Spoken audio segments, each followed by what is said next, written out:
tuned into SEC Sunday Night, part of the Chief Sports Network.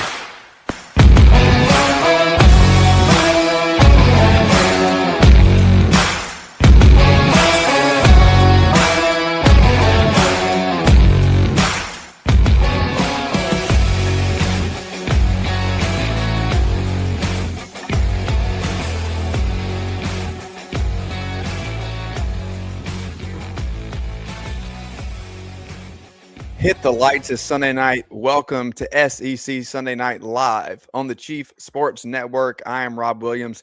He is Craig McMichael, and we are proudly presented by Hewitt Damaduras Law, HDLawSC.com. As you can see, I'm wearing the hat. Shout out to Dean Damaduras for providing me with some merch this week.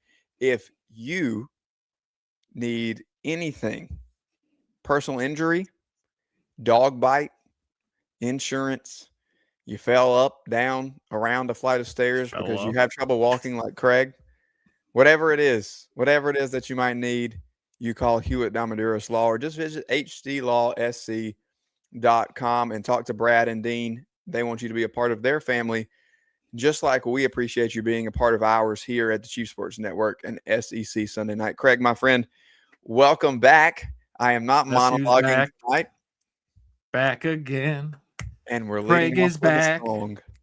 Tell a friend. What am I doing wrong? You have an SEC pretty hat. You have a Hewitt Damaduras hat. And I'm stuck with my Detroit Tigers hat. That's exactly what you're doing wrong. You are in Detroit and you're not in South Carolina. All right, I've got a bone to pick with SEC pretty tonight because you know what? I am 0 for 2 so far. We'll get to her. We'll get to her later on. We do have a fun show for you coming up. Casey Cregan will be here, of course, to talk about message boards. Dailey Joy making her return. The founder and CEO of SEC Pretty will be here to help us preview the LSU football season. Right after I cut Craig loose to rant about Will Wade since he missed last week. Speaking of missing last week, Craig, it's good to have you back. We hope you've had a great week and you're doing well today. I do. Happy Easter, my friend. So to kick off the show, I appreciate the nice shout out you had for me. Apparently, I take you off the rails. So with that being said, this morning was Easter. Maybe some of our folks celebrated Passover. But let's talk about our Easter basket. Rob, to get us started here, what's your favorite Easter candy? Okay, so I think that we have to go really traditional here. I have a buddy who told me that he ate a bag of Cadbury eggs for lunch a couple of weeks ago, and just snacking at them at the home office. Not really my cup of tea. I'm a Reese's guy, but I do not, Craig, want the big Reese's. I want the regular size Reese's or the little thicker cups that come in the foil, different color foil. The egg shaped? No. No egg. I don't like the egg. It's got too much peanut butter. I think it throws off the ratio. I want the regular Reese's with the ridges. And I would like to say to you and to anybody who's listening, It is Reese's. It is not Reese's. The man who invented this elite candy, his last name was Reese. And so we will treat it as such, and we will respect him for giving us this treat. They are called Reese's Pieces. For a reason. They're not Reese's Pieces. That's not a word. Okay. They are okay. So there's where you're wrong. So hang on. So we're starting the segment. Rob was wrong. So Rob was not wrong. Reese's is a great candy, but it's not the best candy. See, what you're going to have to do is you got to get the Reese's Pieces, the all orange, that are in the carrot shaped bag. I will knock out a whole bag of those. I don't know what your friend was doing with that Cadbury egg. His stomach had to be an absolute mess. What is inside there? I don't even know. Like, what is that? Is that marshmallow cream? Like, what is inside there actually? In a Cadbury egg? I don't know. However, let me speaking of marshmallow cream, let me divert for just a minute because I do think that Reese's probably has to get the top notch. But I'm a big Mallow Cup guy, and that just doesn't get enough love. What the hell's a Mallow Cup? It's a Reese's cup, but it has marshmallow in it instead of peanut butter. If you put it in the fridge, even the freezer for a little bit, get it nice and cold. It's perfect. It's yellow. It's a yellow package instead of an orange package. Yeah. So while this thing is, my sweet niece is now 17 years old. looking at going to Rocky Top, by the way. Maybe we can have her on next week to talk about the Vols. But when she was about 10 years old, all she wanted for Easter was like that electric blue Peeps. So, obviously that electric blue that you find in Gatorade and in nature. My wife and I went to like every store. We could not find the blue Peeps. Yet now, whenever I'm in the store, what color do I always find? Blue. And who do I think of? My Sweet Meadow. Yes, I do think of her. But yeah, are you a Peeps guy? I'm not a Peeps guy. That's disgusting. No, you put them in with the s'mores. You know what your fluff? What is your fluffer nutter? What is that thing called that you said? Mallow Cup. Mallow Cup. There's a fluffer nutter. Green Dot Stables, for all of you coming to Detroit next year for the Final Four. Green Dot Stables has a fluffer nutter. They do the graham crackers with the peanut butter and the marshmallow. Anyway, I would take your Reese's with the marshmallow and I would throw that in the air fryer between my s'mores, put it together, and I would eat it. But just eating it cold, like whatever you're talking about, no thanks. Mouser 98K. The ridges are required. Are we scooping like extra peanut butter in there? What exactly are the ridges required for? Please enlighten us. I think that for me, the ridges are required because it balances the ratio of chocolate to peanut butter. But we spent enough time on candies tonight. We could do all night. We'll come back to that. I would like to point out that Casey is also really, really feeling my vibe so far.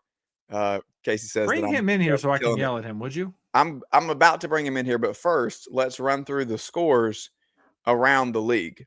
So the women's basketball national championship was today. We had two SEC teams in the Final Four. Both Texas and South Carolina fell to UCLA.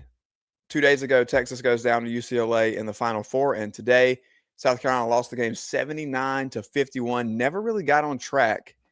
The Gamecocks came out a little bit flat on defense and just absolutely cold on the offensive end. By about halftime, Craig, there was too many problems to fix. I thought coming out of the half, if they could have snatched a little momentum in that first 2 to 3 minutes, they would have been in a much better place. And that did not happen whatsoever. But the biggest thing for me in terms of momentum in the game, in the first half, Lauren Betts, former National Player of the Year for UCLA, 6'7" senior, goes out of the game with something caught in her throat. It was the most bizarre thing. She starts choking and almost seemingly needing to vomit on the floor. And you could watch her mouth, "What's going on? I have something stuck in my throat." So they pull her out. She's like coughing on the bench into a towel. She's out of the game for an extended period.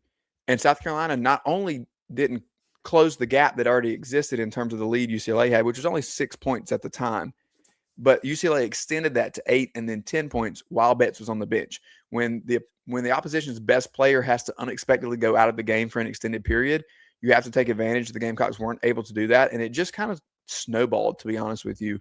Just snowballed as the game went on. So Gamecocks go down in the national championship. No SEC team, even though 50% of the Final Four, and I still think overall, when we look at women's basketball, the SEC, the deepest conference in the land, weren't able to finish the task and ultimately bring the trophy home.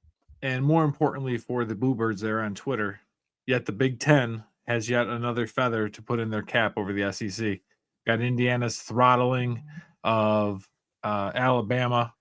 And then, we've got, UCLA basketball. It's not 1970. It's not Giant Wooden. We're talking about their women's basketball team, winning their first one. It's just not been a good year. So I'm wondering maybe if, because we're going down to the Bayou today, do we call I don't know, do we got to get like a fortune teller? Do we need someone to bring in the sage and start bringing the sage over the SEC? Because the Big Ten is just, they're putting it on us right now, my friend.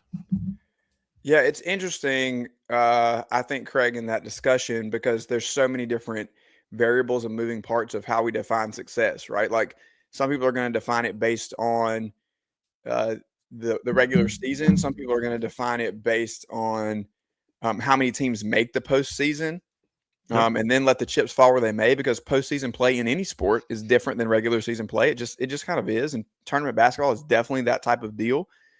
And then there's going to be people who are going to define it strictly based on the championships won. I think that we have to find some balance in that. Like, obviously, national championships matter, and the SEC has long been able to tout that they've had the trophies in their cases. But there has to be balance in terms of how many teams were competitive and talented and quality enough to make the postseason field, and then kind of evaluate how many did you have in each round. I think 50% of the Final Four is still a very noteworthy thing to accent when we look at the SEC in women's basketball specifically. Yeah, no, I'm right there with you. And JC Sherbert and I got into this a few weeks ago because we were talking about football, correct? We were talking about, like, how do we measure conference success? Is it like depth of the conference, like we've talked about? Both the men's and women's basketball had great depth, had a lot of teams in. Yep. But at the end of the day, it comes down to championships. And if you look at why we hang banners in the SEC, it wasn't just about tournament appearances and things like that. It is these championships. And if we're going to make that change, and we're going to be able to, bring that mantle back, we're going to start closing these out, and especially against the Big Ten.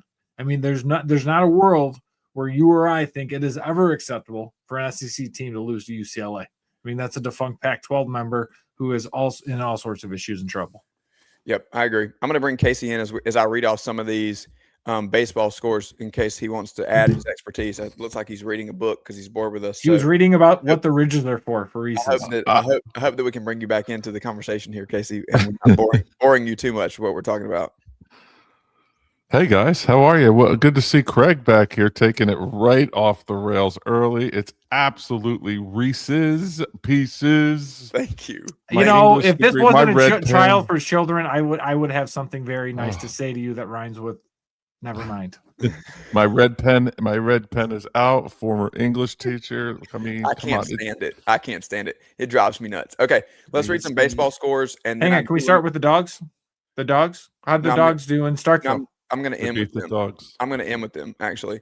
Oh, good. They're the best for last. Yep, absolutely. So Ole Miss wins the series 2-1 over Florida. A&M 2-1 over Vanderbilt. South Carolina steals one on Thursday night against Texas, but ultimately loses that series. The Horns win it in Columbia 2-1. Auburn wins the series over Arkansas 2-1. Bama 2-1 over Oklahoma. Missouri steals one against Kentucky, which was an interesting series. And then ending today was the LSU Tennessee series, and the Tigers were able to get it done. Just a lot of fun and a lot of fireworks between LSU and Tennessee, two programs that maybe are underperforming and trying to scratch and claw to stay in the relevant conversation. As we talked about before, Casey and I said this last week, we think LSU is going to be just fine, but they did get the win this weekend over Tennessee. Now, I know I kind of ran through those quickly, but that's because I have to highlight this last one. And last week we had 7 sweeps and 1 2-1 victory. This week we only had 1 sweep. And it's Georgia. Was that a home sweep or was that a road sweep? Which team won? Georgia at the Dude in Starkville over Mississippi State. Top 5 matchup, just clash of titans. And what do you know? Georgia baseball, Casey, to be honest with you, like probably the best that I've ever seen in my lifetime out of that program. I mean, I was born in 94, so I wasn't there for that that national championship to kick off the 90s. So I wasn't even around for that, but I still think this team, based on what I've been told and read, is a little more talented than that one. Well, they're still in the headlines, right? With all of the home runs. I mean, it's like Georgia has, and I don't have the number in front of me, but we just talked about this the other night. Yeah, it's 25 more than the closest team. But you look at Saturday's game; it was 3-1. So pitching is now catching up to the bats, and that makes Georgia really scary. Yeah.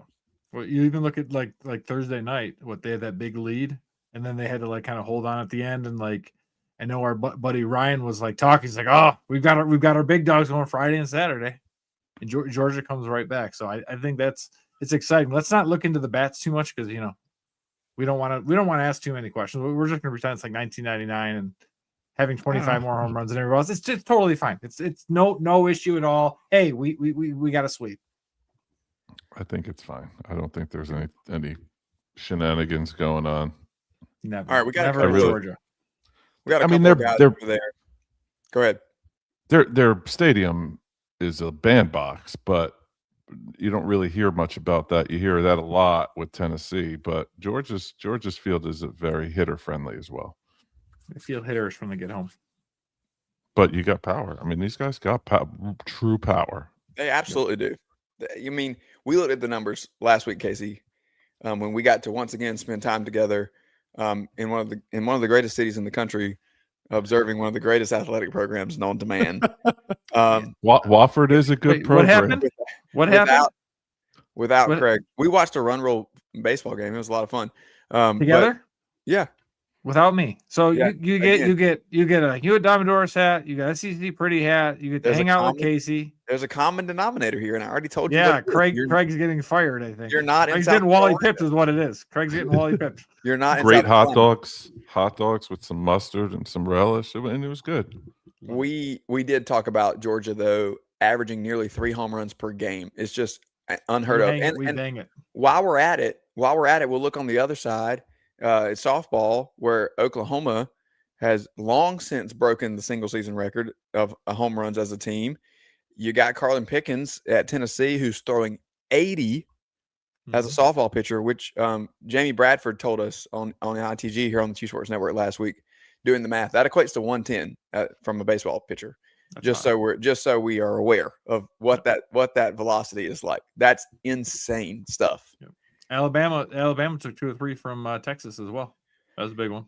Fun weekend, and we're going to continue to see that softball conversation increase around here. I see a couple of comments here in the chat box from John Chansey and from Mouser about Gino Auriemma and Dawn Staley. Don't worry, we're getting to that here in just a moment, because it is time to have our ears tickled by the award-winning, esteemed, and accomplished expert, known around the country in many circles, both professional and pleasurable, the sports circles and the see, I can get us off the rails too. Casey's here to give us the boards, guys. Okay, so we got some fun ones for you tonight, and we're gonna get to Dawn Staley and Gino here in just a few minutes. But before we do that, let's just begin, now that we're off the rails, out of the SEC. Okay, and wait, who's getting us out of the SEC? This is SEC Sunday night. You are. If anybody get it together, Mr. Host. Craig always picks the boards. Okay. These are from Texas Tech. Casey, I did not screenshot the big message from MBG because this was a 4-in-1. So I'm just gonna throw them up. Don't know the order. That's all right. We got our friend PTB SLC says, "Get his butt, Cody." Then here's the headline. Your Mac the bitch. Ross Dellinger. It's a picture from Ross Dellinger tweet saying a Brewings public spat in the Big 12. Cody Campbell does not run the Big 12. Brett Yormack tells the Avalanche Journal. Don Williams said Texas Tech. Oh, all right. We don't need that one. And N. Howerton says, F me for not recording your Yormack's clown but getting booed in Arlington. I'd set it as my ringtone if I could. Really hope this is positioning Tech in a favorable landing spot in another conference. It would cripple the conference if an OG member left because the commissioner is an idiot and wants to take up arms against the biggest college sports advocate in the country. Keep it up, Brett. We have never seen a founding member leave. We haven't seen 2 founding members leave. Never seen that before. Especially never seen that before. It has not happened to the SEC. See, there's your SEC connection. This is why this makes sense. Texas Tech Turtle says, really need to hope we can form a new third conference with the best of the ACC, or we can make it in the big boys club. If it's played on Friday, really, really hate the Houston game for multiple reasons. We just need to keep winning the Big 12 and win some CFP games. So is there going to be a new alliance? Oh my gosh. I almost forgot about that. I didn't. Is it going to be called the Cody Campbell Conference? Let's be honest. Texas Tech isn't going anywhere. Like, neither the SEC nor the Big Ten want Texas Tech, regardless of all the money that Cody Campbell has. But What I will say is Cody Campbell has a point. Texas high school football is played on Friday night. Friday Night Lights is in Odessa, Texas. Okay, we do not need college football on Friday nights. It's bad enough the NFL has to creep into college football. Well, now you're hypocritical if you're college football creeping into Texas high school football on Friday nights. There should not be Houston and Texas Tech on a Friday night. That game should be moved. And yes, Cody Campbell is one booster, and I will go against my boss, Tony Saragusa from Last Word on College Football, who said Cody Campbell doesn't have any authority over Brett Yormark. I get it. But guess what? When Cody Campbell talks, because he talks with his money, people listen. And this is the most important thing. Play these games on Saturday night. This game would be fantastic, whether it's at Reliance Stadium, whether it's in Houston, or if it's in Lubbock. Cody Campbell has a point. Right, wrong, or indifferent, the biggest thing that you said there is that money talks. Yes. And so if we've learned anything over the last decade in college athletics is that you can follow that paper trail straight to where the changes are going to happen, right? That's going to lead you where we're to the promised land, whether you want it to go to that promise or not. That is where it's going. Okay. So Cody Campbell is one of the biggest money guys in the game. So he's the reason Texas Tech is relevant right now. Texas Tech again has been an afterthought in a lot of things, not just college football, in a lot of sports. By the way, quick aside here: Auburn up 16-5 over Tulsa in the NIT championship, just under 14 minutes into that game. Speaking of, MBG says, how far does a team have to go in the NCAA tournament for it to be more impressive than Auburn's soon-to-be NIT title? So our friend over at Auburn Undercover, Sparkja, says, for you, honest question, for you, how deep into the NCAA tournament does your team, Auburn, have to go for it to be more impressive than an NIT title? The first four. I was going to say I have an answer, and it's the first Tuesday in Dayton, Ohio. Yes, the first Tuesday in Dayton, Ohio. No one cares. Wait, Rob, who is Auburn playing tonight? Tulsa. Okay. Who's also a 1 seed, 30-7 on the year. You know, here's the thing too about the NIT. And by the way, Oklahoma, like I said before, I don't know if we skipped this in the notes, but Oklahoma did lose in the college basketball crown just a few minutes ago in overtime against West Virginia. That's the tournament in Vegas that I think probably has more legs than the NIT long term. The NIT used to mean something. It did used to have some bite and something that you could kind of hang your hat on. And there were people that watched it because it was still quality basketball. As things have just progressed in the game, teams opting out, trying to restructure rosters for next year. Like a lot of changes have happened that have kind of taken the air out of it a little bit. But shout out to Auburn. It's 18-5 now. They've got the ball 20-5. Champions of life. A championship. Yeah. Hang a banner, baby. I can't wait for Bruce Pearl to just go on. Oh, I told you Stephen was so good. That darn Miami of Ohio. I swear we could have done it, guys. You sound just like him. Thank you. Thank you. Did you hear me singing earlier? I was a little Eminem action. Oh my gosh. He came in with a song. I don't have time. All right. Back again. It's not Eddie Greg Money this week. Off the rails. All right, Darlene. MBG says, oops. Darlene's Lemonade. Official excuse thread for Gino boat racing dawn Friday night. He says, don't wait until they were up by 20 at halftime. Start making those excuses now. Okay, friends in the comments who want to talk about Gino and Dawn, here's our opportunity. This Gamecock fan obviously got it wrong in predicting that South Carolina was going to lose to UConn on Friday night. That did not happen, and we've already highlighted and been through the game today. So let's rewind a little bit to what happened on Friday night, where South Carolina played a very competitive game with UConn, ultimately pulling away at the end.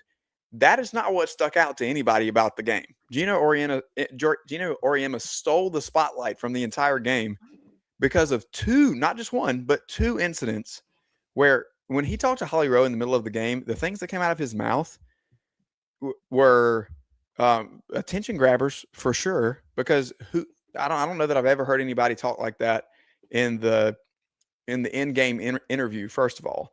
Then made his way over to Dawn Staley before the final buzzer, and there was a a clear altercation. He was upset about a handshake. He would not, Dawn deflected, asked Gino these questions in the post game, as she should. And then Gino kind of just said, I said what I said. This is what it is. He was clearly called out a couple times. Shout out to Chapel Fowler, by the way, for kind of pinning it to him. And several people in the media that asked kind of pointed questions when Gino was vocalizing things that we had video evidence to contradict. Specifically, Sarah Strong's jersey rip, which he was convinced happened by a South Carolina player when it had been on the air 1,000 times, the video of her ripping it herself.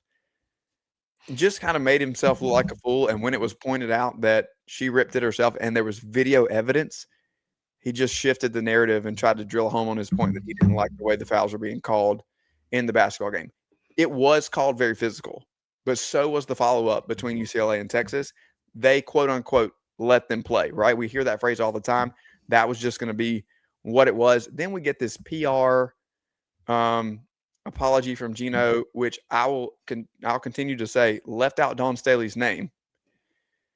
But they made an attempt today on the broadcast, of course, with Rebecca Lobo to say that Gino had reached out to Dawn individually, personally, and he's had an incredibly accomplished career. It's just kind of a weird blemish to act out in that way, to kind of stir something up and cause that scene. But nevertheless, UCLA gets the credit for winning the national championship today, and I think that ultimately becomes what the story is. What is up with UConn's coaches? Like, Gino is one of the best coaches in women's college basketball.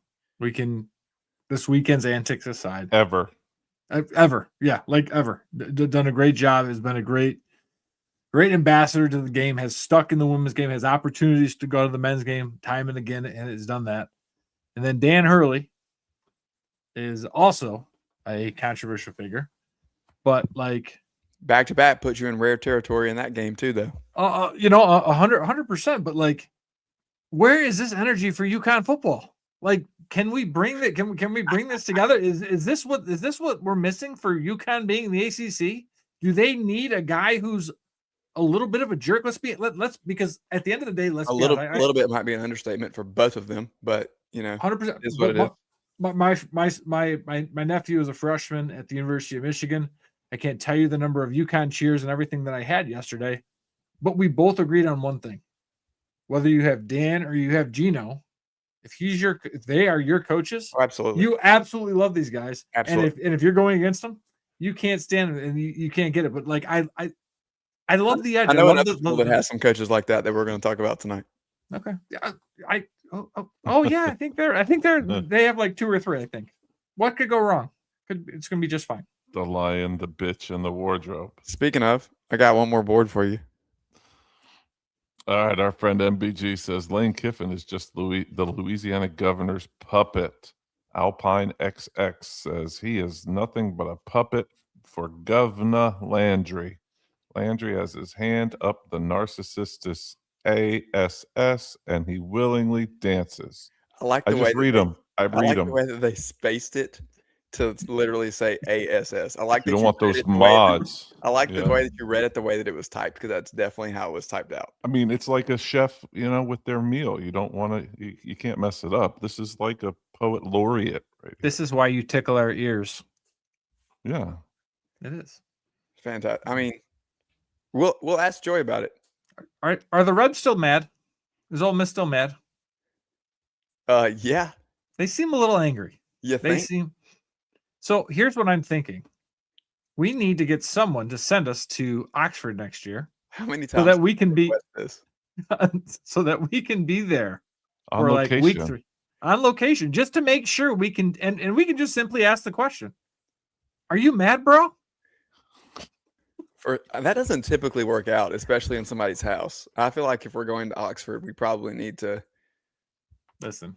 I'm going to call Miss Evie. I'm going to call David. Rebel gear.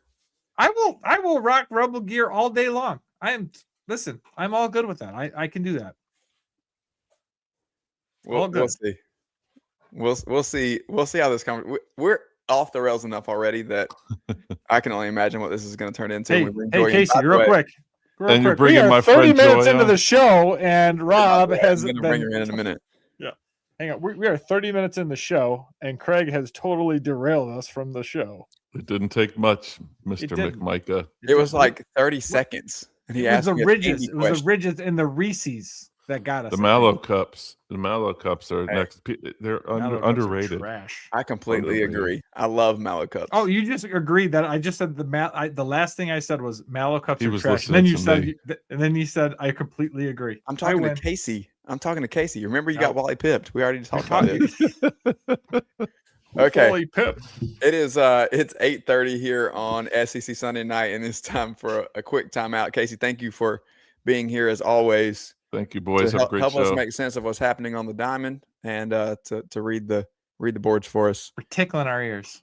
That's it. The pleasurable experience that it is. All right, we're gonna get out of here. Time for a timeout. This is SEC Sunday night. At TriFit Physical Therapy and Performance, we believe true health and peak performance start with personalized care.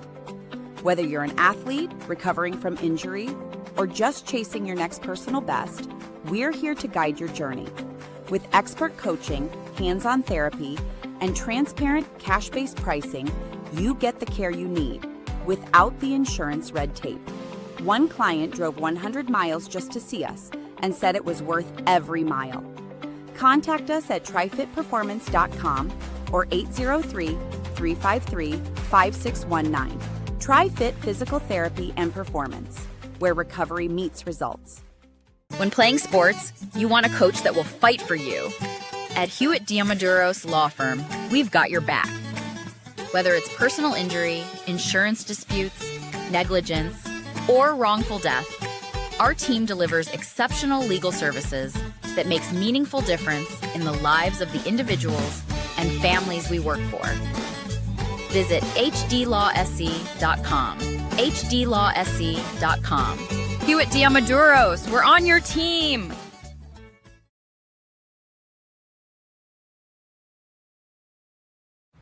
This is SEC Sunday night, part of the Chief Sports Network.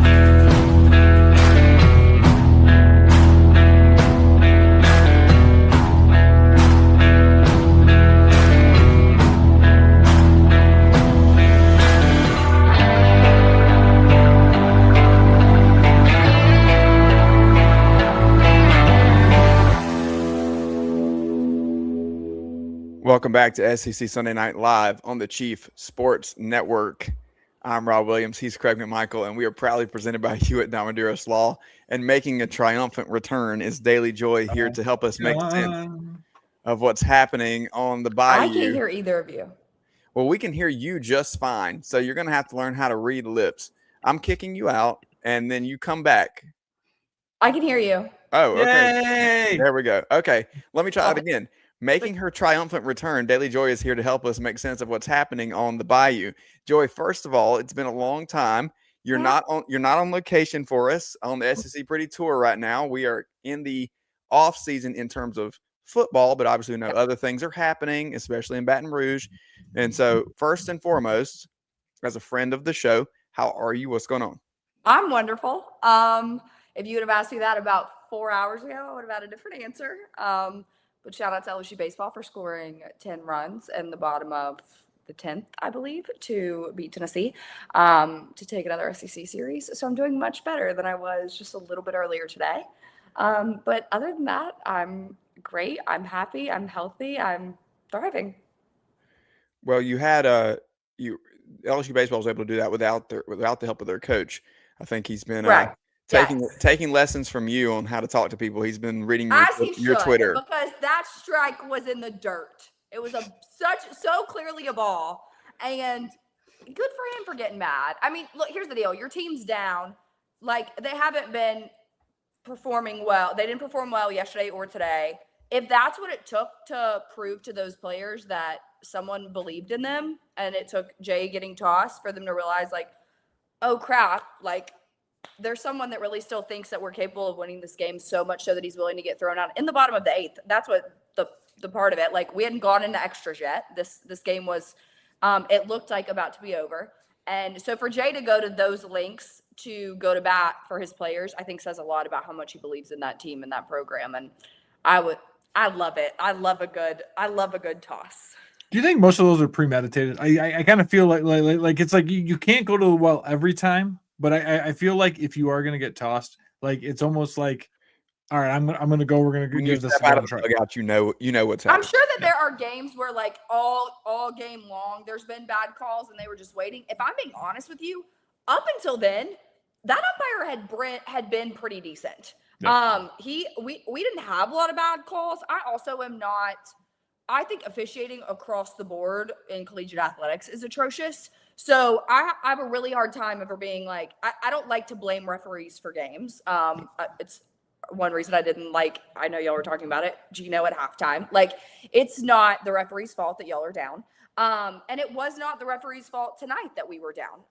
But in a game where you now have a runner on base, you're at the bottom of the 8th, you were down 5-0, and your team has now hit back-to-back home runs, one of which had a runner on base. So you're now down 1 run, and all of the momentum has shifted to your side. And then to have a ball that was so obviously a ball, like, this is not a pitch that people on Twitter are negotiating about. Like, everyone across the board was like, that was so clearly a ball. So I think for Jay in that moment, he's going like, no. What you're not about to do is jack every bit of momentum for my team. And so if I have to give them the momentum and continue it by getting tossed, then I'm willing to do that. And I'll take that any day of the week on the Bayou.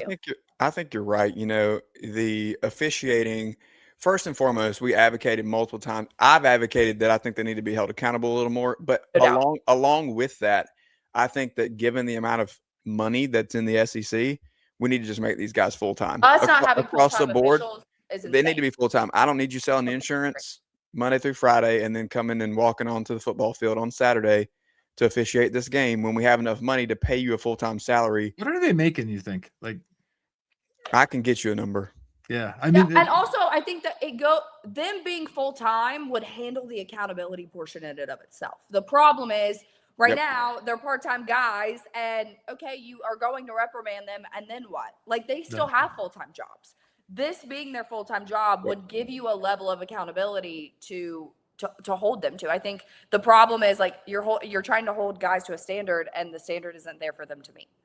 Yeah, absolutely. And you can't blame them for the game, but you can blame them for momentum swings. No doubt. It does change things a lot. See LSU at South Carolina 2024. Okay, let's move on to move on to some stuff here. Like, Craig was not here last week, and so we haven't gotten to talk about this. And so in the interest of just extreme chaos, I went ahead and brought you in for this conversation. Okay. Because I know some things he's going to have to say. And on top of all of that, we have an executive order pending that may or may not throw things up in the air from President Trump as well. So do you want me to comment on that too, or you want me to wait? Our friend Riley here has this tweet. Underdog puts out some of the points here from the pending executive order. If you haven't looked at it and you're out there, Ross Dellinger got the report, and you can go and look at all of what was in there. 5 seasons in a 5-year window. You're kind of capping that eligibility. The biggest thing for me is the transfer thing. One undergraduate transfer is going to be allowed according to reports under this executive order. And if that's the case, what we're going to see in basketball immediately, I think, is guys who were planning to get in the transfer portal here in this window or just got in and it's their second transfer. I'm not sure how that's going to apply or who that's going to hold back. This doesn't go into effect till August. It's also not a law. Like, it's just like, it's not a law. Like, all it's going to do is is going to be a tool for the NCAA to use when it comes to this. But, like, us pretending like Trump has issued this and now all of collegiate athletics is at a halt and all of our hands are tied is obscene. And that's the best point, because, like, you saw, like, the SEC and you saw Indiana, like, you saw the Big Ten and like Indiana, like, applauding this executive order. If I'm Indiana, I'm flipping the bird at this executive order. If I'm Texas, I'm like, the reason I was able to win is because of everything that's going on. So, like, yes, I love the idea. five years to Same. play to get there. I agree. And the one transfer window, but what we have seen time and again, I will save my political rants and just say there's more important things happening in the world right now for President Trump rather than college football and college athletics. But it's performative. And what's the I don't understand the point. Sure, maybe Congress runs with it, but good luck on them passing anything like worth a damn. And Correct. the NCAA, forget about them. I mean, This is where. Well, hang on one second, and I'll be done. I promise. Last year we had the College Sports Commission come out and they were gonna bang their feet and they were gonna get all this NIL under there. And who have they gone after? Nebraska and Georgia, volleyball.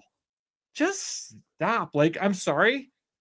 The college sports has changed, and we all may not like it, but it's going to be really hard to put that genie back in the bottle. And I just that's what annoys me more than anything. What I love about Texas Tech and Indiana, it's made it harder for LSU. It's made it harder for Alabama. It's made it harder for Georgia. It's made it harder for the SEC in a whole. But it's also kind of cool to see Texas Tech being good and Indiana. It's weird to wrap your mind around conceptually, but it's better for the game. I think that the biggest thing for me is that you're right. We can't put the genie back in the bottle. Wait, can you say that one more time? One more time? You are right about that part. Yes. At some point, somebody has to have some guidelines that have teeth, and we all agree on that. And that's where I pushed back on you a few weeks ago. But where does it come from? Because it's gonna have to come from all of the commissioners. The commissioners are gonna have to get together and make it and that's they're Donald never Trump going to coming out agree. issuing executive order is great, and it is a starting point. I think it's a good thing to say okay, look, this is obviously an issue that our president's addressing. We've got to do something, and I think it might light a fire under the people that actually can make a difference. But the reality is, until our commissioners come together and decide they're as a whole not going to operate under this umbrella, it's going to continue to be this is just up in the air. Also, the executive order doesn't even address things that we as fans and coaches and players have all said needed to be addressed, which is how are you going to say, okay, you only get one transfer? Well, one of the biggest issues we see is that guys enter the transfer portal when their coach leaves. So how are you right now going to tell these players that they have to stay at a university and commit to a university, but their coach can leave and go wherever he wants, whenever he wants, and there's no repercussions for him, but now that kid has to stay? That's bull. And those are the kinds of things that the commissioners will take into play that Donald Trump can't. And this is, Craig, to piggyback off what you said, we do have bigger issues, but also this should never be on your radar. College football should not be college athletics as a whole should not be something you're trying to save.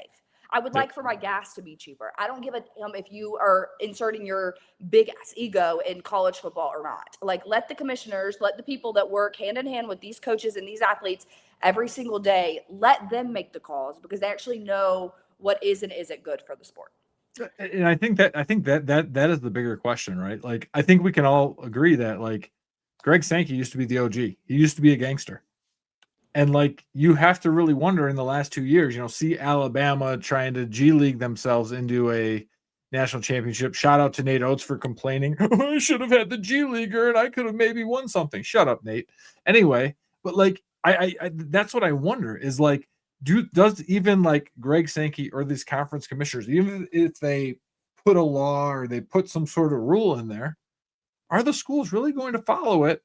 Because you had Alabama, which was always the SEC darling, basically flipping the bird in that whole G League situation. Yes, but ultimately they lost. And I think that's a good way for Greg Sankey to go look, obviously you pushed the envelope, you tried.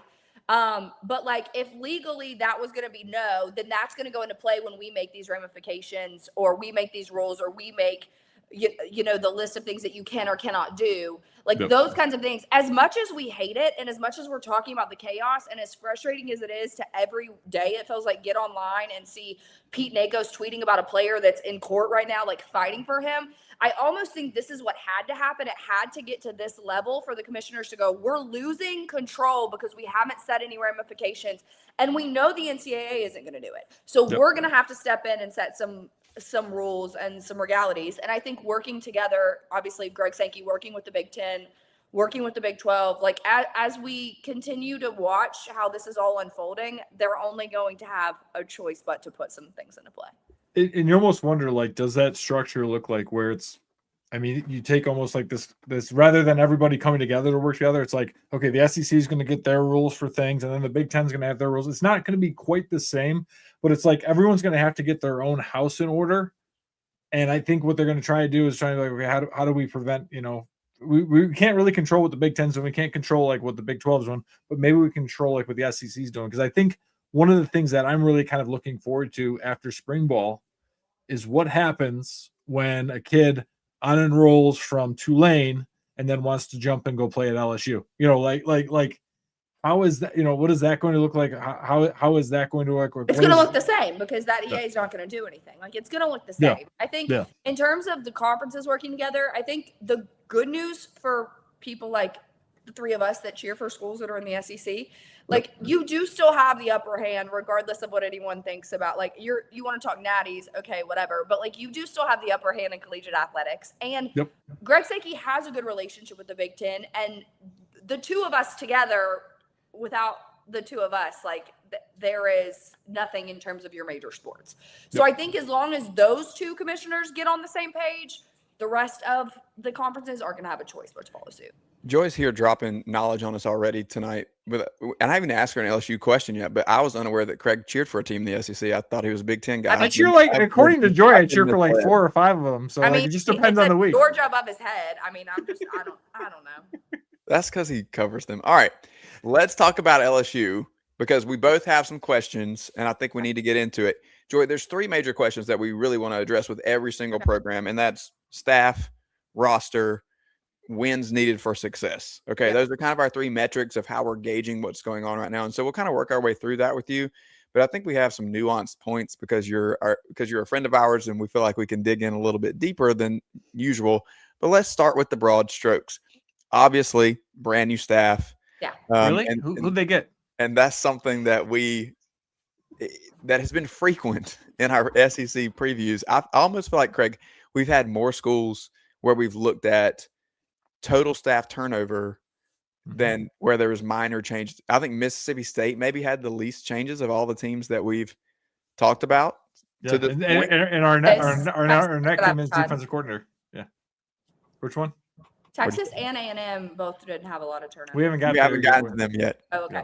Yeah, we've also started our way up. So just so you know where we are in the order of finish from last year. Oh, okay, got it. So that makes sense why we've had a lot of turnover in our discussion to this point. And even South Carolina, who we already talked, had a major change on the offensive staff at multiple positions, right? So what do you like about the staff? Obviously, we know that Lane Kiffin is there. So let's put him aside for the time being and look at the rest of the staff. How do you like how it's been constructed? And if there's somebody that sticks out that maybe isn't going to be an above the radar type for people that are listening. I don't know if you'll have one of those, if I'm being honest, just because all of your like big key coordinators are big names. I would say the one that like is getting talked about the least, and that's just because he was retained, is Blake Baker and Corey Raymond. I mean, those 2 guys are the way that like we had to go to war to keep Blake Baker, and everyone was like, are we sure? Like your defense wasn't that good. And I was like, yeah, but did you see our recruiting class? Like it's not that shocking that they weren't that good. And then we're hearing about like the way practices were run, what they were doing, like 0 in-game simulation. And I'm like, no, they weren't good. Like Blake Baker, he was basically coaching with his hands behind his back, and he's literally been given free reign to run the defense exactly how he sees fit. So people aren't talking about him a lot just because he's been there, and same with Corey Raymond. But I think it's really easy for me to get excited about the defense, especially DBs, watching the way Corey Raymond did our DBs last year. If you want to talk about the overall defense as a whole, that's a different discussion. But obviously, Pro Day just happened. Mansour Delane's out here running a 4.5, and then people started pulling up his stats, and we're like, out of the whole year, he was responsible for 2 first downs. Like 2 first downs. Like that's insane as a DB, and that is the standard that LSU holds themselves to when it comes to DBU. And so I think those two guys probably aren't being talked about a lot just because they're not new and shiny on the staff the way that the entire offensive side of the staff is. But I think retaining Blake and retaining Corey were two of our biggest wins in the offseason, and they're not going to be discussed because they're not problematic or scandalous. I think, I agree with you on Blake, but I mean, I do think it was a good coup to like keep Charlie too as well, because like you look at it, Charlie was going back and forth. I mean, they had the damn private jet going like back and forth, which is just wild to me, going back and forth between Baton Rouge, and he got a lot of love from the Giants. I know the Eagles were looking at him too. So obviously, like you can definitely see Charlie's probably going to be getting an NFL job or a college job within the next couple of years. But I mean, he's done a great job. Obviously, it's Lane's offense, it's Lane's thing, but Charlie, I think, is that other piece, because you look at BK, they did it all right for a while there, but definitely last year, like last couple of years, you could say that the offense. Yeah, I mean, no doubt about it. But in my mind, Charlie is a big shiny toy. Like Charlie is someone everyone's talking about. Sure. If the question is like, who are we not talking about? Sure. Who's not big and shiny? It has to be those two other guys that just are quietly building. And like going back to Rob, what you were talking about at the beginning, like you've talked so much about new staffs. I think it's an underappreciated fact if you're able to retain guys. Like that's one thing about South Carolina, like that Shane Beamer for the most part has done really well, is like retaining your staffs and being able to build, like that's where programs are built, is when you have guys that have built relationships with kids for years and then they're able to really go out. Like you don't keep Whit Weeks. And I know everyone's talking, like everyone can discuss the whole Lane Kiffin Landry of it all. Whit Weeks loved Blake Baker. Whit Weeks was a Blake Baker guy. And so if Blake Baker doesn't stay, Whit probably leaves. So I think in terms of, big and shiny, Charlie for sure, Lane for sure. I can name the entire offensive staff. Those are big and shiny. But in terms of guys that are probably not going to get the amount of love that they should, Blake and Corey, no doubt about it. Yeah, I agree. And this staff is, like you said, it's got a lot of firepower. It's made a lot of headlines. And we do need to make sure that we're highlighting those key pieces that were retained. Also, shout out to Kobe for making a little cameo appearance behind you there. As far as the roster goes, you mentioned kind of recruiting classes and what Blake was working with. And then when you bring Lane Kiffin in, there's the number that's been thrown around is $40 million to put this roster together, kind of setting a new standard. We've seen this in Austin a little bit and now in Baton Rouge. What do you look at in terms of this roster that gives you confidence? Or maybe the flip side, is there a hole that you looked at maybe before that, or that you still look at and say, this is a question mark and we don't know exactly what it's going to look like going into 2026? Kind of the highs and the lows of it all. Yeah, I'm going to be honest. I think it's really easy for everyone to see a Lane Kiffin recruiting / portal class and get really excited. I feel like I have always been insanely realistic about LSU and who they are and what they bring to the table, and I will continue to do so. I think something that I have a question mark about, which is also the most exciting part of what happened in the offseason, is our quarterback room. So while I don't know if I've ever seen a more baller move than getting on a plane and going to Knoxville and getting Sam Leavitt while he's at his Tennessee visit, like Brian Kelly could literally never. So like, while I'm thrilled about that, but Brian Kelly can dance and fake accents. Get out of my family. Now back at Ole Miss. Was that ULL? Back at Ole Miss, Walker Howard. Anyways, the thing that is also the same thing that worries me, and specifically about Sam Leavitt. The kid is injury prone. You've seen it happen over and over again. I don't love throwing money at players that have historically produced injuries. I don't know that that's wise. However, I'm not Lane Kiffin, and I'm not Charlie Weiss, and I'm not someone that has any kind of experience producing a college football playoff contending football team. Whether Ole Miss wants to hear that or not, Lane Kiffin is responsible for the team that went to the playoffs. You don't have to like it, but it's a fact. So I have to go with Lane on the Leavitt pickup. the part of it that makes me excited is the two guys that aren't named Sam Levitt. I think Hassan Longstreet and Landon Clark were two of the biggest signs that we got in the offseason, and no one's talking about them because everyone assumes that Sam Levitt is going to be your starter. And honestly, he probably will be your starter. But the level of competition that you just took that quarterback room to by getting Landon Clark and Hassan Longstreet is massive. We're watching, obviously it's spring. I don't put a ton of stock in spring, but everything you're hearing coming out of spring practice is how good those two guys are.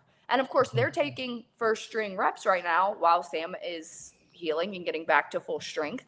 And so I think we as LSU fans have to go back to 6 months ago. We're angry because our star quarterback is legitimately injured and we're putting him out there anyway. And we have no one to back him up. And so it was so infuriating as an LSU fan to be like, how did we go? How did we fall so far from grace? You went from Joe Burrow to Jaden Daniels. We were producing these mega quarterbacks. And now we have a guy that's hurt and our head coach won't even admit it. What's going on? So I think the reality of not just signing a quarterback that, if healthy, can compete in the top tier levels of the SEC. But if not healthy, we have two guys behind him that, though maybe not as flashy and shiny and pretty as Sam Levitt, are just as capable of competing at a high level. And I think that gives me a lot of peace when it comes to what we're going to see in the fall. I guarantee that, because you look at last year when we were talking about Ole Miss, we weren't talking. We made a joke about Trinidad Chambliss coming in from Ferris State, but I think we just made a joke that, hey Rob, did you see Ole Miss got a Ferris State quarterback? I don't think we even named him by name. So right. And that is one thing that Lane did at Ole Miss, which was great. I mean, he had Matt Corral, he had John Ray's Plumlee, he had Jackson Dart. He was always about competition. There was always stacking it there, and it's either you had it or you didn't. Lane, I've given him a lot of crap recently, but I've also had a lot of love for him in the past. But there's one thing he does well. He knows how to get a quarterback. He knows also to have competition and get him going. Yep, no doubt about it.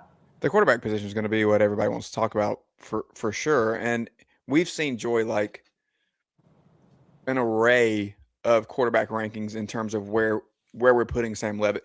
My biggest concern, kind of like what you said about LSU's roster, is that you have the quote unquote number one quarterback in the portal. You have the quote unquote number one tackle in the portal. And we continue to have these. And my criticism was that's kind of relative, right?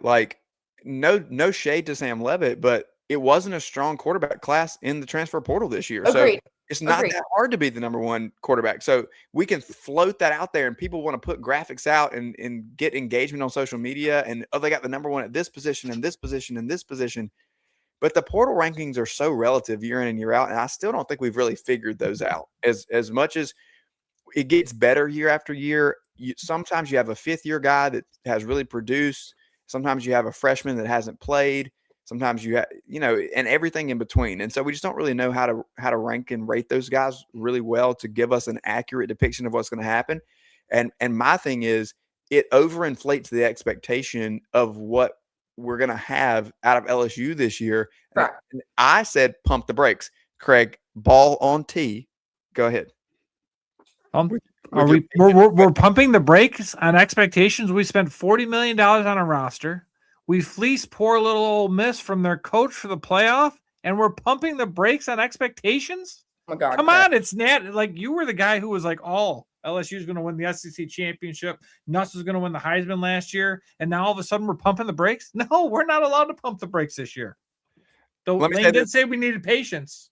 Let me say this. It sounds a lot like BK saying we're close. Before I let Joy talk, brilliant move by Lane to say we need patience, because there's only two outcomes and he wins in both of them. Either A, they do need a year to build and it's not knock it out of the park this year, and then he goes, I told you, I'm just evaluating what we're looking at and it takes more than a year, or they overachieve. There's I don't think the bottom falls out. I don't think that's really in. I mean, they're not going 3-9. I am not picking them 3-9. Right. And so that option's kind of off the table. So he created a win-win by setting the expectations accordingly for himself. And that's exactly what I think he needed to do, because I've been sounding the alarm this whole offseason, Craig, of what I just said. All the hype is going to get us into don't want Joy to yell at you is what you were we're doing. just going to get into Arch Manning territory where we set the bar so high you can't touch it. No matter what they do, you're not getting there. And that happened to Arch Manning last year at Texas. Although he underperformed at the beginning of the year, he came on towards the end of the year, and people still are like, casuals especially, well, I don't really know about Arch Manning. I think now it's his time. Now the hype is actually appropriate for Arch Manning, but let's just not overdo it and try to put things out there that are unattainable for players or programs. So I think Lane kind of recalibrated everybody's brains appropriately. But you're right, Craig, $40 million and all the propaganda. There's a lot of people that don't hear those words coming out of Lane's mouth, and they're just going to follow the graphics on insert random Instagram account here that knows nothing about college football, but still somehow has 100,000 followers and makes their graphic and throws it out there that LSU is it's national championship or bust. Joy, that kind of leads us to that question that I said earlier in terms of how do you define success in 2026? Is there a number of wins you have to get to? And that's a tough question, I know, because it's how you win the games or lose them that really defines it. But if we have to pin a number to it right now, where's your head at? I think you have to win in between 8 and 9. I lean 9, but your schedule's brutal. So I think LSU fans would, again, you just nailed it, Rob. Like, you are not allowed to have a performance like Brian Kelly had versus A&M last year. Like, you don't get to get embarrassed like that in Death Valley. And it wasn't just that you got embarrassed. It was like the way that you showed up, and it was all of the talk you had talked before the game and the bring the receipts and we'll see you at the Natty. The good news for Lane is he hasn't done any of that. And so you nailed it. He set himself up for success in that arena, but you do have to, your team does have to come out and look like LSU. Like, they have to come out and look like they want to play for the name on the front of that jersey, because playing in Tiger Stadium still means something to that entire fan base. And so you're not allowed to show up in there and get embarrassed the way Brian Kelly got embarrassed versus A&M. I don't think that happens in a scenario. I'm not saying that you win every game, but I'm saying I don't foresee that. Honestly, you can see in the locker room, you can see in the press conferences, you can see in the media. Take Lane out of the equation. You can see the difference in the way that our players are talking about practice, the way our players are talking about their teammates, the way our players are talking about the culture. I understand that everyone is so sick of seeing the just different thing. What Lane has done in the last 4 months is just different from the way that Brian Kelly has ran that program. And so I think you're the part of this that no one wants to say, and I will say it, is that Lane is not just responsible for turning over a program. Lane is responsible for turning over a culture that Brian Kelly drove into the ground. It's branding, right? And you have to you have to do branding. And you're right, people are going to get titled just different, but it is what it is. Are you good if I hit this break really quick? Can you? Okay, I have one more question for you before we get you out of here. Craig and I have to pick the schedule. We got to pay the bills, man. Okay, we'll be right back. Maybe I'll get a hat. I'm going to ask a question, and maybe Craig's going to sneak one in as well. And then we got to kick Joy out of here while we pick the schedule, because I don't want to put her in that position just yet. It's 9:02 on SEC Sunday Night. We'll be right back. When playing sports, you want a coach that will fight for you. At Hewitt Diamaduros Law Firm, we've got your back. Whether it's personal injury, insurance disputes, negligence, or wrongful death, our team delivers exceptional legal services that makes meaningful difference in the lives of the individuals and families we work for. Visit hdlawsc.com. hdlawsc.com. Hewitt Diamaduros, we're on your team. Oh, man, the building is on fire. Emergencies and accidents happen. When you're in the middle of a fire or water event, all you want is for things to return to normal as soon as possible. Resto Pros of the Midlands is with you, guiding you through the process and working with you to get your home or office back in working order. They'll answer your questions, discuss procedures, and can act as your advocate when it comes to processing your insurance claim. Resto Pros Midlands SC.com. Open 24/7 when you need them. Quality that is guaranteed. At TriFit Physical Therapy and Performance, we believe true health and peak performance start with personalized care. Whether you're an athlete recovering from injury or just chasing your next personal best, we're here to guide your journey. With expert coaching, hands-on therapy, and transparent cash-based pricing, you get the care you need without the insurance red tape. One client drove 100 miles just to see us and said it was worth every mile. Contact us at trifitperformance.com or 803-353-5619. TriFit Physical Therapy and Performance, where recovery meets results. Yo, what's up? Baby, let's go!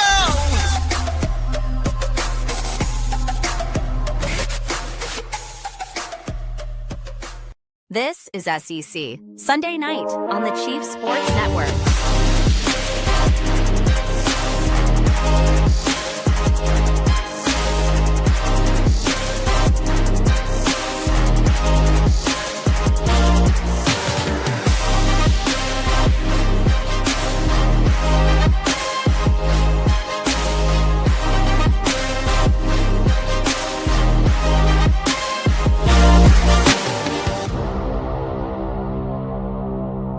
Welcome back to SEC Sunday night on the Chiefs Sports Network and proudly presented by Hewitt Damaduros Law, hdlawsc.com. We are joined by our good friend Dailey Joy of SEC Pretty to talk about LSU. And Craig and I have a couple of questions before we get to our final segment here and pick the schedule. Craig, you have something to ask All about right. Joy here.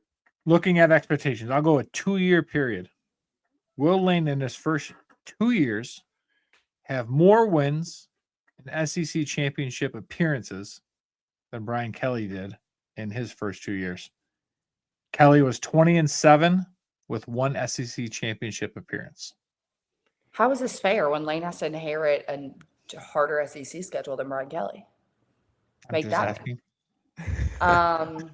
Because that's something. Nobody said it was fair, Joy. Nobody said it was easy. No one will talk about. But nobody said it'd be this damn hard. I love how she points with an L. Always. I think he has more wins, same amount of SEC championship appearances. Fair. Okay, Who knows if we even have an SEC championship game next year? That's the topic. Please don't make Rob cry so soon, Joy. Come on, Joy. I want one. Rob, I'm on your side.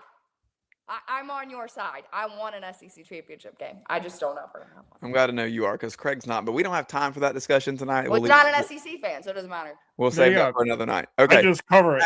I just have one question to tee me and Craig up for this schedule. All right. So we're going to go through it here in just a minute. But weeks 3 and 4, back-to-back matchups with Ole Miss and Texas A&M.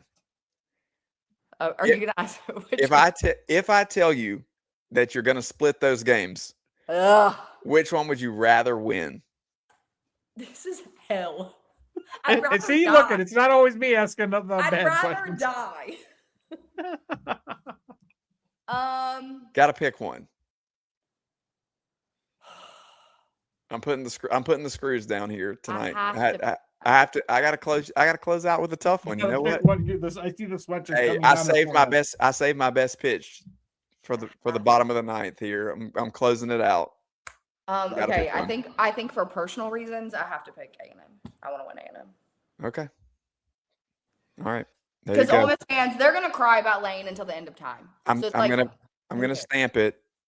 Joy is okay with losing to Ole Miss in 2026. No, that's not what I said. Don't put words in my mouth. Hotty toddy Stroh's market.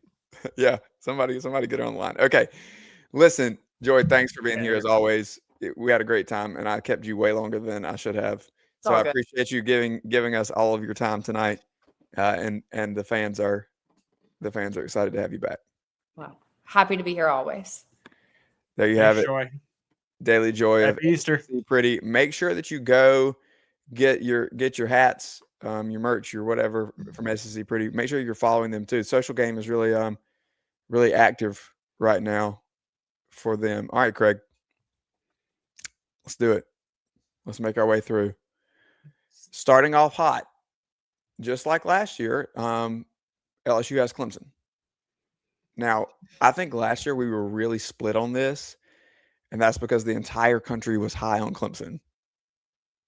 Yeah. I don't think we're high. Oh. I'm not as high on Clemson going into 2026 as I was going into 2025. So I'm going to go with. Wait, you're not high on Clemson? You and Casey are getting together. I just figured you're just converting from a Gamecock to a Tiger. Well, last year I had them in the playoff. I had them winning basically every game, and the ACC, and being in the college football playoff. So I can be high on Clemson. I'm not as high on them this year. Chad Morris, LSU, Chad Morris, we trust. LSU wins the opener. What do you think? LSU all day long. I mean that place is going to be insane. You want to talk about a party in the Bayou? You know that game's going to be Saturday night, 6:30 Central kick. You're welcome. And that one's going to be electric. Little Dabo ain't going to know what hit him. I'm gonna a couple things here from Casey. He enjoyed the segment with Joy. Joy bringing the fire. He says, I let Hottie Toddy know about Joy's rebel. I'm sure she appreciates that. And Casey would also like to let us know that he loves us very much. Oh, thanks, Casey. We love you too. You and your sultry voice. All right, I'm going to chalk up Louisiana Tech to a win. I don't think we need to discuss that. Let's go. Sonny Cumbre's still there. I'm gonna be honest with you. I don't think so. I had so much more hope for him. Like he was like the up and comer at TCU and like done all this stuff. And I feel like he's just kind of fizzled in Conference USA and Louisiana Tech. I don't know. The matchups we mentioned before at LSU and Texas A&M. Your thoughts on these two? I'm going to be honest, Craig. I think they probably do split them. Mm-hmm. But given the roster, I'm going to say they win both of these games. He's flipped the roster. Like that's my argument. Like with the portal, you can't claim the cupboard's bare anymore because you can restock the cupboard. And that's what I'm saying. That's why I said I think they win both games because I think the roster is really, really good. I don't think I have questions about maintaining the same level of firepower in Oxford until I see it. Not questions about Chambliss. It's just is the chemistry the same? There's just a lot of unknowns, and we have several weeks before we get to Ole Miss. A&M, we've made no bones about. We have a long time before we get to them too, but I have a lot of question marks, and I said that last week. So, game is in Oxford. So let's take them one at a time because that's what we're going to do. Oxford is going to be electric. I mean, that thing is going to be drunk from the start. That'll be a hell of an atmosphere. And the question is going to be composure. And here's where Lane can steal it. He's got to punch the Rebels early. They're kicking off. You do an onside kick, some sort of big interception, but you have to flip the momentum. But here's what scares me about Lane. He showed the ability to win at Ole Miss, those tough games last year. But I remember LSU 2 years ago. I remember Ole Miss being in the swamp 2 years ago. I remember him saying, get your popcorn ready when they played Saban in Alabama and then getting his ass handed to him. Can he flip a culture or do what he did at Ole Miss in 2025 in year one LSU? I don't think so. Yeah. I just think there's too much momentum going for Ole Miss and Oxford. And yet again, I am asking someone send us there and we will make sure to wear your t-shirts and hats and everything else in Oxford for that game. I have them beating Ole Miss. So let's then go to hosting Texas A&M. Your thoughts here? I haven't beaten A&M as well. Like I said, I have them winning both games. I can see Lane winning it. It's at home. It's in Tiger Stadium. But again, like Alco's doing something special at Texas A&M. Wow. Do I think he's fraudulent? Yes, I do. But like wow. Lane has to prove it. And I don't trust Lane in year one at LSU. You can't say those things back to back. You can't say he's doing something special and he's fraudulent. Pick a side, man. Okay. No, I'm flip-flopping. McNeese, we're going to go with a win. And then we have a couple of games here that I think because we've already picked these, I can jump over them or we can gloss over them. At Kentucky and Mississippi State, I have those as both wins for LSU as you do too. Then it gets a little more interesting because in week 8 they go to Auburn in Jordan-Hare. I once again have LSU with the win. This has me with them starting 8-0. Your thoughts on the matchup with Alex Golesh and Auburn? Lane has proclaimed Jordan-Hare at night a house of horrors. You love when I say that. Yeah. I tickle yours with that one. Trouble enunciating that word. Trouble enunciating that one. But no, this is the one that I picked where Auburn is going to come up and scare them. This is also when the Marlers are getting married. So we will be rocking with Mr. and Mrs. Marlar at the reception as Auburn defeats Old Lane and Jordan-Hare. Okay. A bye week in week 9. And this is where it gets tough for me. Back-to-back games with Bama and Texas. Craig, I have LSU losing both of these. This is their first losses of the season, and they're going to go back-to-back here against the Tide and the Horns. What do you think about those? You can go one at a time, or you can lump them. Yeah, I'm going 0-2. Alabama has just been in LSU's head, regardless of who the coach has been the last few years. So I'm going to say that trend continues, and I do think Texas and Arch are going to be one of the hottest teams in the SEC this year. So I think that they also win. And again, here's where I will tip my hat to Joy. Brian Kelly never had to deal with a 9-game SEC conference schedule. Here's where we start to see that start to play out. Now you've got Alabama. You've got Clemson. You've got Texas. You've got these bigger games.